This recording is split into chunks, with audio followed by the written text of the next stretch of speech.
ભાવનગરના કુંભારવાડામાં બે જબરા વેપારીઓ અમિતભાઈ અને નિકુંજભાઈ એ વિચાર્યું કે બિઝનેસ મોટો કરવો છે પણ મહેનત વગર. અમિતભાઈ બોલ્યા, અરે બ્રાન્ડેડ ઓઇલ બહુ મોંઘું પડે, ચારને આપણે લૂઝ ઓઇલને જ બ્રાન્ડેડ બનાવી દઈએ. નિકુંજભાઈ આંખો ચમકાવીને, વાહ, એટલે સસ્તું ખરીદવું અને મોંઘું વેચવું, સીધો પ્રોફિટ જ પ્રોફિટ.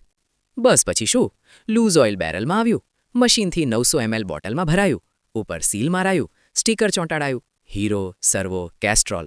બંને ગર્વથી બોલ્યા, હવે તો આપણે ઇન્ડસ્ટ્રીપતિ બની જઈશું. પણ કિસ્મતને કંઈક બીજું જ મંજૂર હતું. એ જ સમયે પોલીસને બાતમી મળી.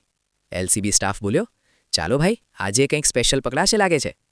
પોલીસ પહોંચે છે અને દરોડો પડે છે. અમિતભાઈ ગભરાઈને, ભાઈ આ તો ઓરિજિનલ છે. પોલીસ, હા હા બહુ ઓરિજિનલ છે, બેરલમાંથી સીધું હીરોની બોટલમાં જતું. નિકુંજભાઈ ધીમેથી, અમિતભાઈ લાગે છે આજનો પ્રોફિટ કેસમાં ગયો. પોલીસ બધો સામાન જપ્ત કરે છે અને બંનેને લઈ જાય છે. જતાં જતાં એક પોલીસ બોલ્યો, બિઝનેસ તો સારો હતો પણ થોડો લૂઝ થઈ ગયો.